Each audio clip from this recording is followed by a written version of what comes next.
বারবার তুলসী গাছ শুকিয়ে গেলে কি অমঙ্গল হয়? অনেক সনাতন পরিবারের মধ্যে একটি প্রচলিত ধারণা রয়েছে, তুলসী গাছ শুকিয়ে গেলে বাড়িতে অমঙ্গল বা বিপদ আসে।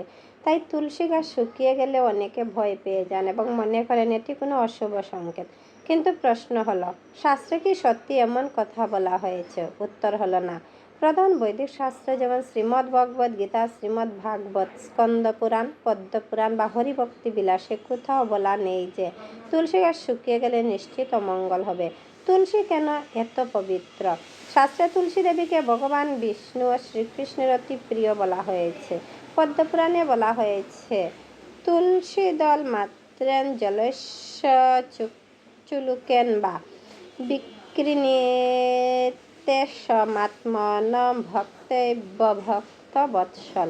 অর্থ, ভক্ত যদি ভক্তি ভরে একটি তুলসী পাতা ও অল্প জল ভগবানকে নিবেদন করেন, তবে ভক্তবৎসল ভগবান তাতেই সন্তুষ্ট হন। এই কারণেই বৈষ্ণব ধর্মে তুলসীর বিশেষ মাহাত্ম্য রয়েছে। তাহলে তুলসী গাছ শুকিয়ে যায় কেন? তুলসী একটি জীবন্ত উদ্ভিদ, তাই অনেক স্বাভাবিক কারণেই এটি শুকিয়ে যেতে পারে। অতিরিক্ত গরম বা ঠান্ডা, পর্যাপ্ত পানি না পাওয়া, অতিরিক্ত পানি দেওয়া, মাটির সমস্যা, পোকামাকড়ের আক্রমণ, গাছের স্বাভাবিক জীবনচক্র। অর্থাৎ গাছ শুকিয়ে যাওয়া মানে ঈশ্বরের রাগ বা অমঙ্গলের লক্ষণ, এমন সিদ্ধান্ত শাস্ত্র দেয় না। তুলসী শুকিয়ে গেলে কি করবেন? শাস্ত্র বৈদিক আচরণ অনুযায়ী তুলসী গাছ শুকিয়ে গেলে তুলসীকে অসম্মান করবেন না। শুকনো তুলসী পাতা পরিষ্কারভাবে সংরক্ষণ করে ভগবানের সেবায় ব্যবহার করা যেতে পারে, যদি উপযুক্ত থাকে।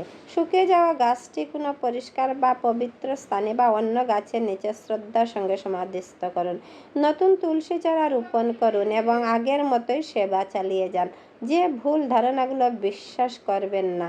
তুলসী শুকিয়ে গেছে তাই বাড়িতে সর্বনাশ হবে, অবশ্যই কোনো বড় দুর্ঘটনা ঘটবে, ভগবান রাগ করেছেন, এই ধরনের কথা শাস্ত্রসম্মত নয়, বরং লোকমুখে প্রচলিত কুসংস্কার।